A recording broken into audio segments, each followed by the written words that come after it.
Thanks very much for agreeing to be interviewed by the World Network for Saving Children from Radiation. I wanted to start off by asking you about Anand Grover, who's the UN's Special Rapporteur, Anand Grover, on the right of everyone to the enjoyment of the highest attainable standard of physical and mental health. Just released a report on Fukushima from his extensive visit in November 2012, and it has over 2 pages of recommendations. It's quite a damning report.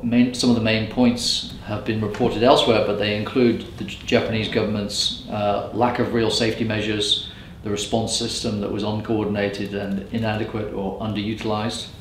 The radiological emergency plans were piecemeal and inadequate, and then the ties between the Japanese government's nuclear regulatory body and the Japanese nuclear industry, particularly TEPCO, the company that owns the Fukushima Daiichi nuclear complex, were not transparent and far too close to allow for independent regulation based on the best science available. And as a result, safety was compromised. Since the accident, the Japanese government refuses to take responsibility for resettling people, particularly children, from areas where the long-term radiation dose exceeds internationally accepted levels. Furthermore, the Japanese government has indemnified TEPCO against further losses by underwriting the cleanup effort and other financial liabilities. This has left the Japanese people responsible for paying TEPCO's debt. In the section on radiation safety in school textbooks, the reported safe dose, according to the textbooks that are now given to Japanese children, is up to 100 millisieverts. And as the report notes, the UN report notes, this is not consistent with the law in Japan, international standards, or epidemiological research. And then there are a host of other problems identified in the report that affect the physical and mental health of the communities in and around Fukushima, as well as the nuclear workers in the plant in charge of decontamination efforts. So, first of all, what is your response to the findings from the UN Special Rapporteur and your knowledge of how the Japanese government has gone about dealing with this horrendous catastrophe that happened in March 2011? Well, from the very beginning, the government has held back information, has tried to back off from taking action, and in many ways has made the catastrophe considerably worse. And naturally, one can only be critical of that, and hope that international and domestic pressures will lead the government to proceed in a more constructive fashion. We should recognize that they're not alone. So, for example, it hasn't been investigated closely because there's a principle which says we never investigate our own crimes, only crimes of someone else. It's an overriding principle. But there's pretty substantial evidence accumulating from Iraqi and international scientists that the levels of radiation in parts of Iraq, which have been the targets of a primary US British attack, are extremely high. Some reports from Fallujah indicate that the radiation levels are approximately Hiroshima level. Well, we don't know in detail because it doesn't get investigated, but those are questions we should be asking ourselves too, and we rightly condemn the Japanese government for not taking measures that it should. There's many things to think about, including ourselves, and of course the U.S. role in radiation in Japan need not be discussed. But we should know about it and think about it and want to do something about it. But on the specific issue, every measure, of course, should be taken to ensure the safety of the children, to take positive steps towards either eliminating nuclear power efforts entirely, or else at least ensuring that the highest standards are maintained in pursuing them. Yes, it's interesting that you mentioned Hiroshima, because according to the UN's report, the amount of radioactive cesium released by the Fukushima Daiichi meltdowns was 168 times that released in the Hiroshima bombing. And yet there are 300,000 children living in the radioactive areas in Fukushima Prefecture. The mandatory evacuation standard in Japan is set lower than that of the Chernobyl disaster. And it seems that the Japanese government, as you mentioned, is not currently taking its responsibilities seriously with regard to helping people relocate, making sure that they can relocate economically speaking and so on, particularly the question of children, which is related to the legal case that is being pressed against the Japanese government by the World Network for Saving Children from Radiation. Well, I think, obviously think the Japanese government should do more, but I think we should as well. The use of nuclear power is an international responsibility.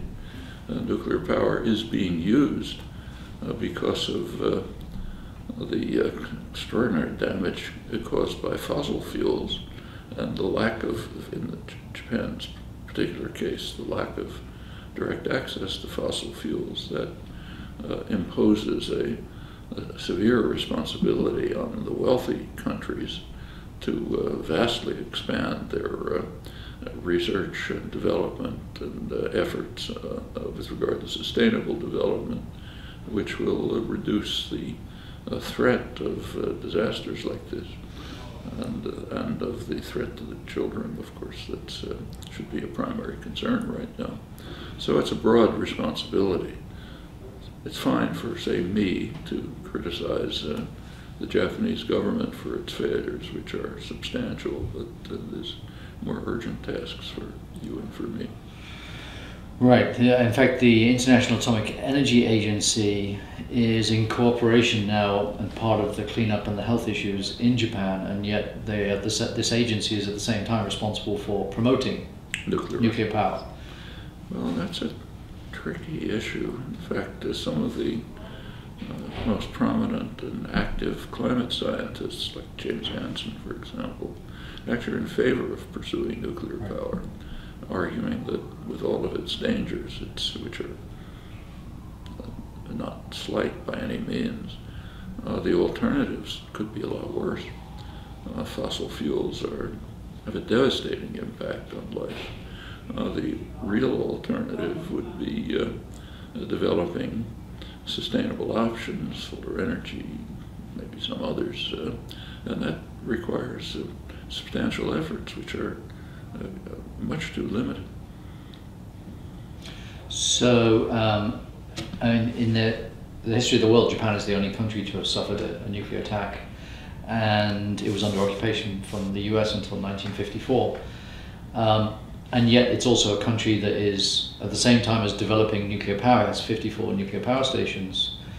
It is highly geologically active. And so much of the nuclear technology in Japan was a product of US technology, Westinghouse and General Electric. To what extent do you believe the original decision to develop nuclear power in Japan was a Japanese decision versus a question of what the US thought was best for the development of the country? Well, Japan was very much under US influence, of course, and under direct occupation, and remains under US influence. So, for example, when just a couple of years ago, when a Japanese prime minister dared to raise the question of removing US bases from Okinawa, where the population has been struggling against them for years, he was pretty quickly ousted under US pressure. So yes, the US role was significant. However, we have to ask what the options were. Right after the Second World War, the US made great efforts to shift both Europe and Japan to use of fossil fuels, of oil particularly. That was essentially a US, not monopoly, but pretty close to it, and the thinking was explicit.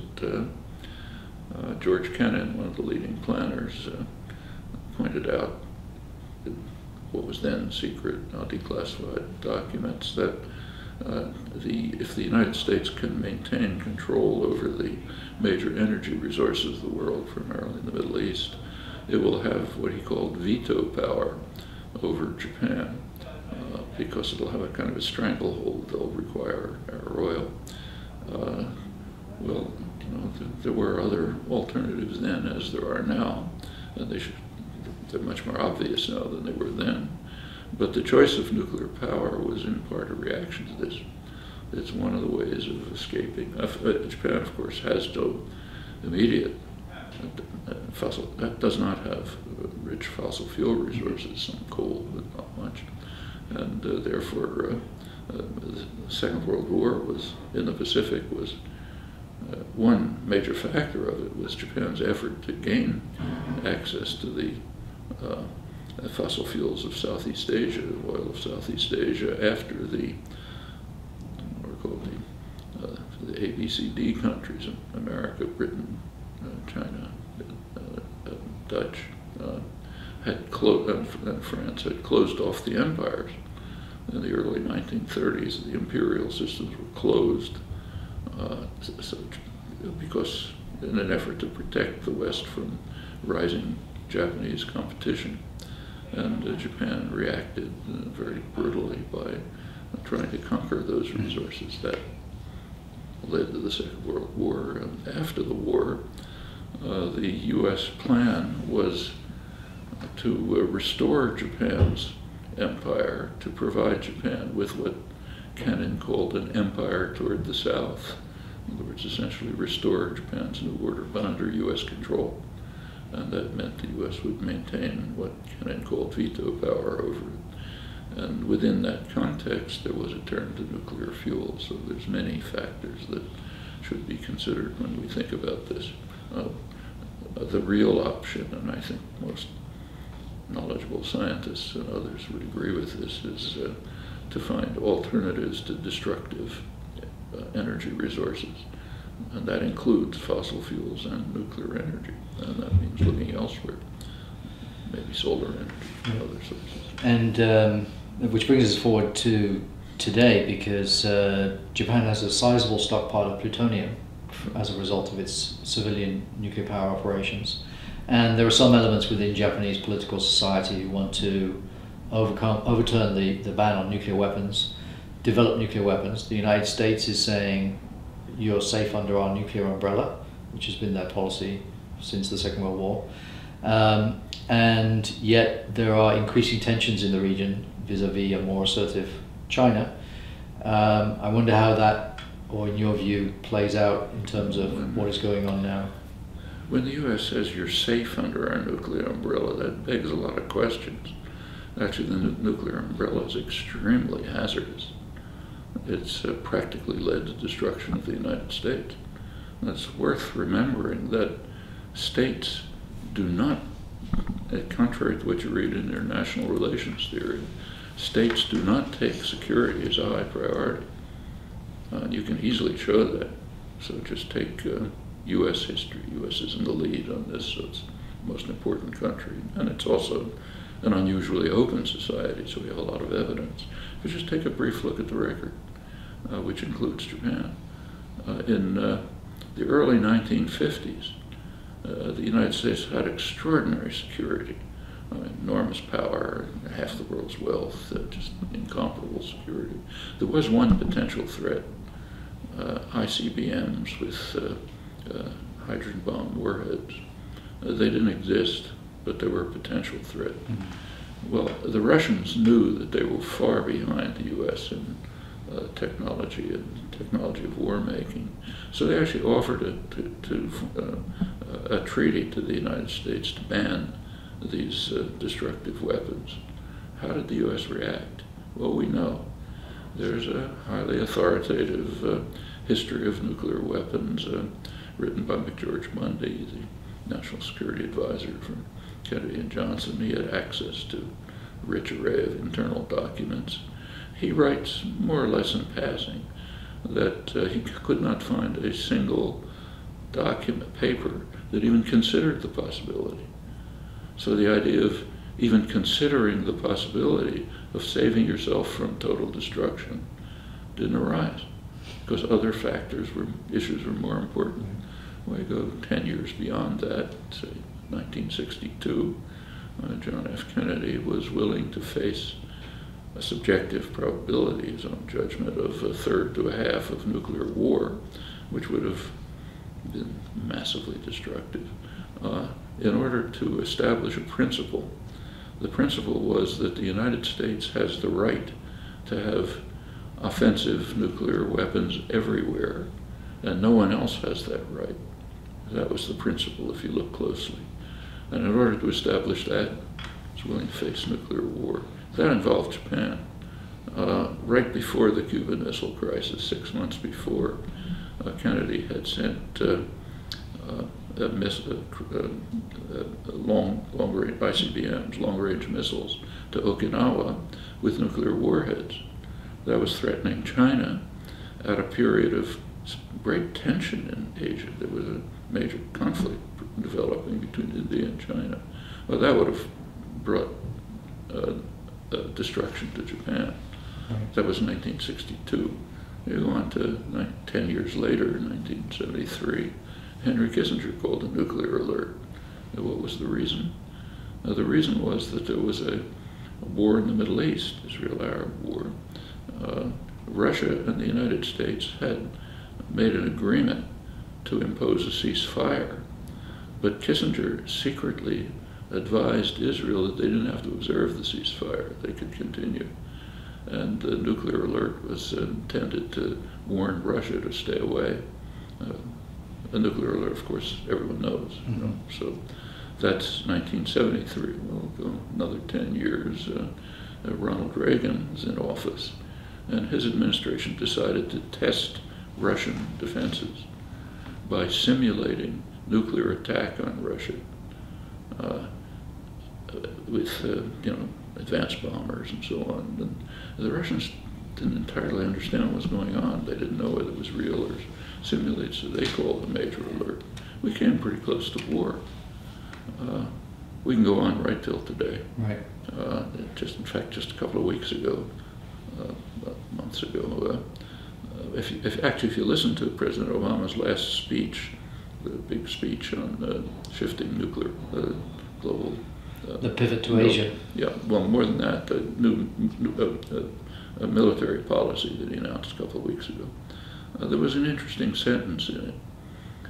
He said that our assassination, he didn't call it that, but the assassination of Osama bin Laden, he said, carried dangers and threatened our relations with Pakistan. Well, you take a look beyond that, and it's much more than that.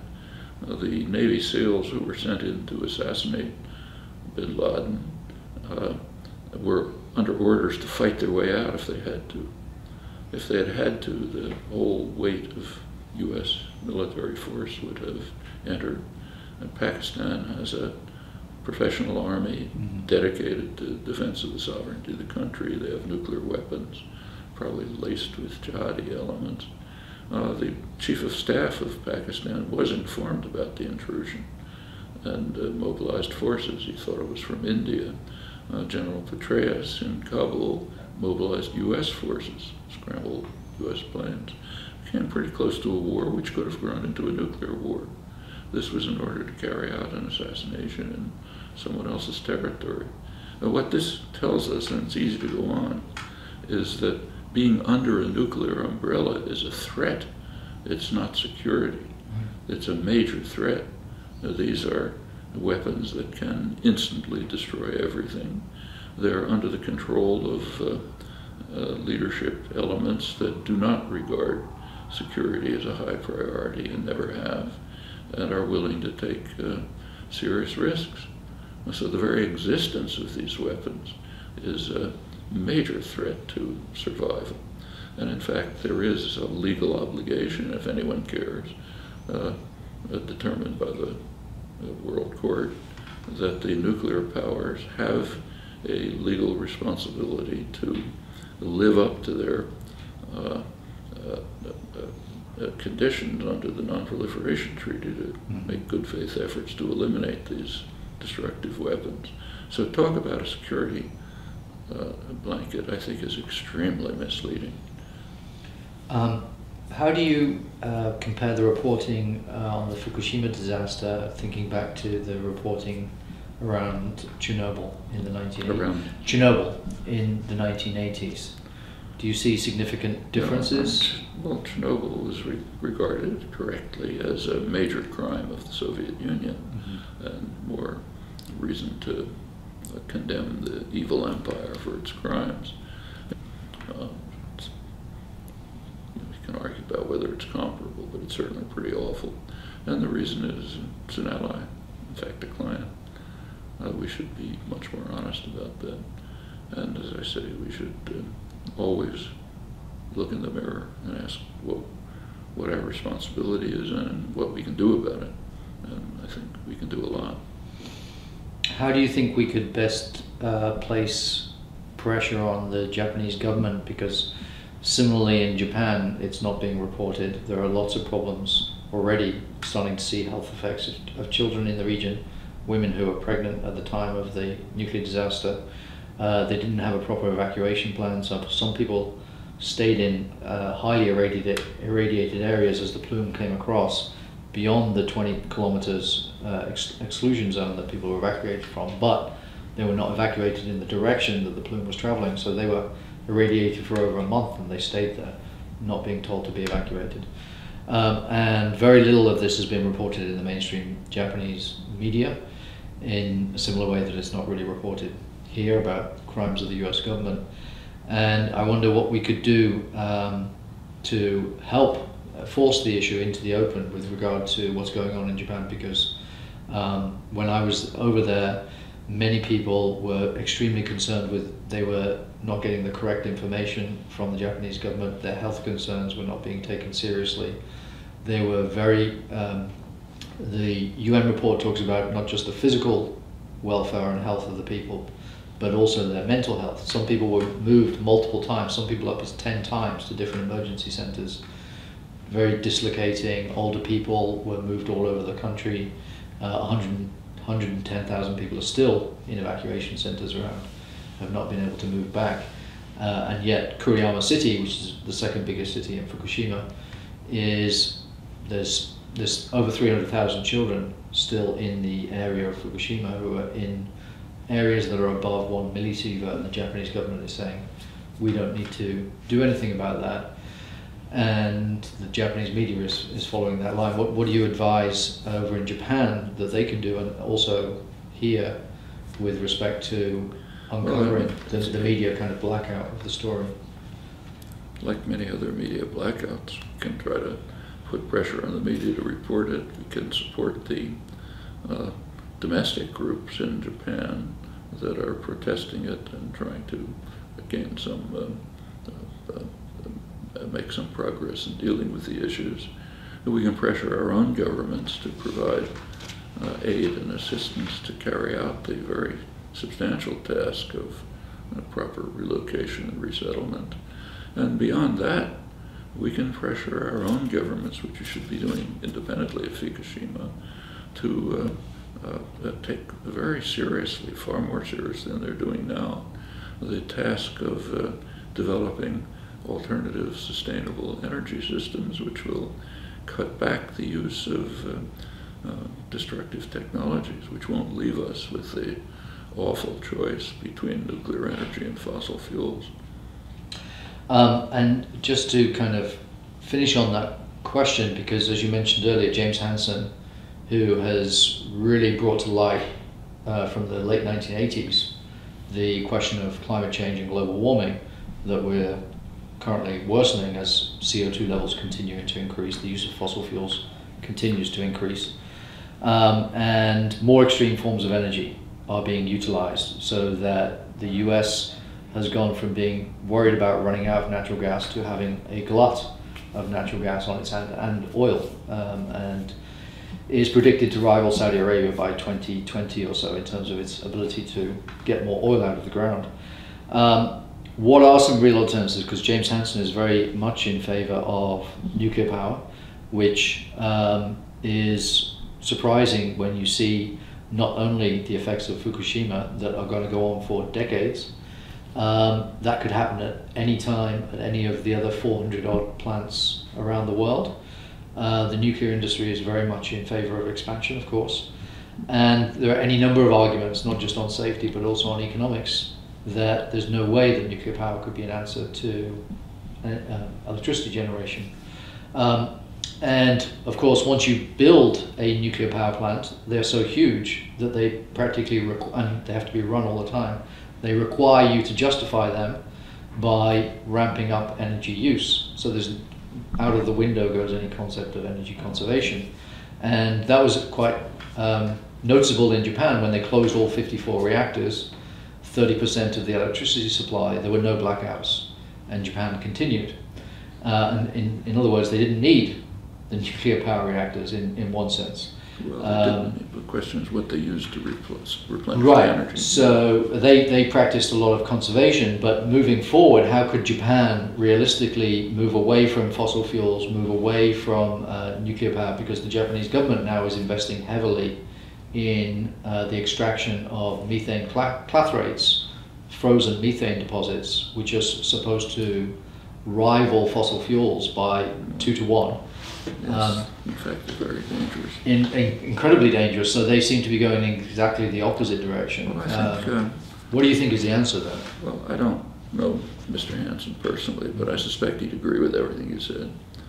I understood his statements to be saying, look, we have an immediate choice between two awful alternatives, and we have to evaluate and see which is worse. And he thinks, maybe he's right, that fossil fuels are worse. But that doesn't mean we're restricted to the two alternatives. There are many other things that could be done. Take, say, the United States, richest country in the world, enormous advantages, Canada, pretty much the same. They are in the lead internationally in trying to destroy the environment. Right. They're in the lead. No, do they have to be? No. I mean, in the United States and Canada, for example, there's lots of things that can be done very simply, in fact, like weatherization of homes, which would, first of all, be a big shot in the arm for the economy, put a lot of unemployed people to work, would very sharply restrict the use of energy, would improve living conditions, would save wasted resources, all sorts of advantages. It's already been done in many places, like in England, not here. Or simply, we do not have to leave it to China to be in the lead in developing technologically advanced solar panels. Well, that's kind of grotesque. And are they the best approach? Well, maybe so, maybe not. I'm not technically competent to judge, but I know there are proposals right here in this institution, in fact, from engineers, and somebody else would have to evaluate them, to use solar energy with collectors outside the Earth's atmosphere that would use microwave transmission to bring power to Earth. Is it feasible? Well, I'm not the one to judge, but these are the kinds of options that should be pursued seriously. And the resources are available, and in fact they're being cut back. Like right at this moment, research in the United States is being reduced. It's being reduced because of pressures in Congress to cut back scientific investigation. And that's happening across the board. A couple of weeks ago there was an issue of Science magazine, the main science journal, which had 3 interesting news items in it. One was that new measures of the ocean temperatures showed that they were higher than they'd ever been. The second was a technical study on new discoveries about the extreme dangers of kind of reaching a tipping point with the use of fossil fuels. The third news item was from Congress. The House of Representatives has 3 committees concerned with energy, and they had picked the new chairs of the 3 committees, all climate change deniers, 2 of them with long-standing ties to the fossil fuel industry. Now that's the richest and most powerful country in the world. I mean, if we're not going to take the lead, and worse, if we're going to lag way behind, then the chances of avoiding the horrible choice between fossil fuels and nuclear energy are very slight. So there are things we can do right this minute. There are major efforts in the United States to turn this into what's sometimes called the stupid nation, that is insisting on moving as rapidly as possible towards, what the proverbial lemmings do. Let's race toward the cliff, and that's what we're doing.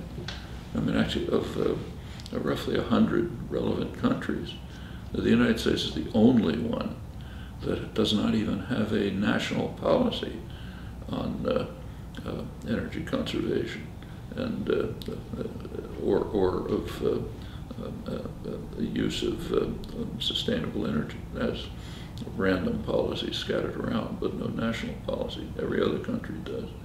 And we should be in the lead, not lagging behind. And I think those are we should certainly be making every effort to support the popular groups in Japan that are concerned with their immediate and overwhelming problem of saving hundreds of thousands of children and overcoming this disaster. But at the same time, we should be looking inwards and asking why are we in the lead in making the problem worse, much worse, and leaving people like James Hansen with this terrible choice. It seems to ask one final question about that and broaden it out further. The various countries around the world, despite the ongoing horrendous catastrophe in Fukushima that is not being dealt with appropriately by the Japanese government, according to the UN and many others, and the clear links between nuclear power and nuclear weapons, and then the question of how do we move forward in terms of reducing CO2 levels back down to what they've been now that they exceed their highest level in 3 million years.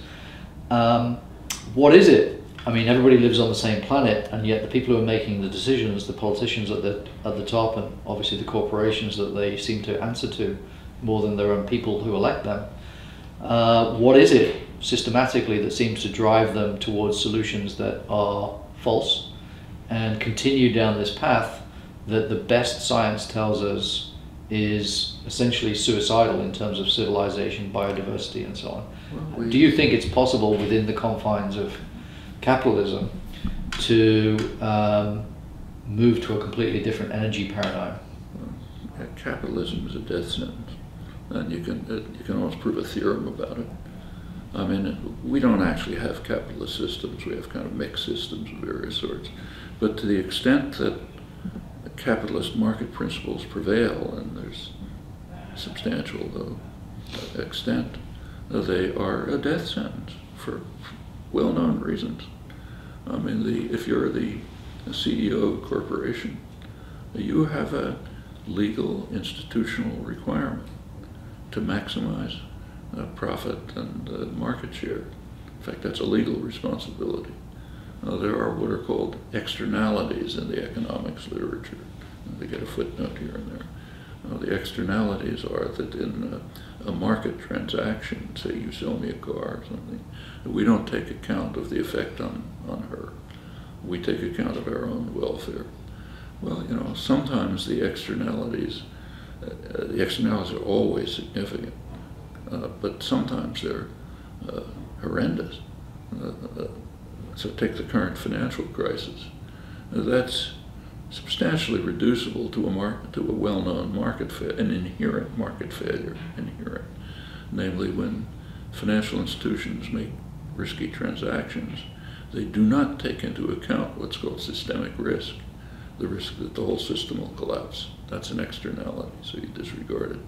But there's a much worse one, the fate of the species. That's not taken into account in principle in market transactions. So to the extent that these institutions continue to function, it's a death sentence. They're driven to try to destroy the species. So, it's kind of hard to blame the CEO of ExxonMobil for trying to destroy the planet. It's his legal responsibility under the existing institutional structures. I don't think that makes him a nice guy, but we might as well realize where the fault lies. And that has to do with what you mentioned before, the relation between decision-making and popular opinion. The relation is very slight. There is also really existing democracy, which there have been debates over the years about whether democracy and capitalism are compatible, kind of abstract debate. It's a very concrete question. Is really existing capitalism compatible with democracy? The answer is right in front of us. Certainly not. We live in a plutocracy, not a democracy. And the evidence for this is overwhelming. The large majority of the population literally has no influence on policy. Doesn't matter what they think. If you look at studies of public opinion, which are very extensive in the United States and well done, you find that the most, what I think you and I would agree are the most destructive policies, both economically, ecologically, and so on, are much more strongly supported as you move up the wealth and income level, for good reasons. These are people who will gain from them in the short term. Their children may die, but they'll gain in the short term. And that's true pretty much across the board. And they're the ones who make the decisions in a plutocracy, not the population. And furthermore, there are major efforts made by the powerful institutions to try to create a stupid tension. So just to give you one example, there is an organization, American Legislative Exchange Council, corporate-funded organization, which develops legislation for state legislatures. And they got a lot of money behind them, so they have a lot of clout. Most of them go through. You can imagine what they are. One new one that they're starting is for schools, K to 12. The program is to try to introduce what they call critical thinking into schools. Sounds nice. What's critical thinking? It means balanced education. So if in 6th grade you teach what, say, 99% of scientists believe, you also have to teach, to balance it, what Senator Jim Inhofe believes, that there's nothing happening. That's balanced education. Well, the idea is to try to create a very stupid nation which will continue to support, which will support the drive to destruction, which is institutionally required by the way our institutions are constructed. So there's a lot to dismantle here. It's not just let's put money into developing solar energy, but let's ask what structures we live in that are driving us to destruction. Right. I was very heartened on a positive note, very heartened by the growing movement in Japan of ordinary people to challenge their government en masse with huge demonstrations, tens of thousands, and not just in Tokyo, but all around the country, demanding the end of nuclear power and a new, not just a new way of generating energy, but a much more transparent government, more answerable to the people, because the connections between the corporations and the government, particularly the nuclear corporations, the so-called nuclear village, was so intense. Something that we saw recently with the BP 2010. Since I always think we should look to ourselves, there's a reason for that too.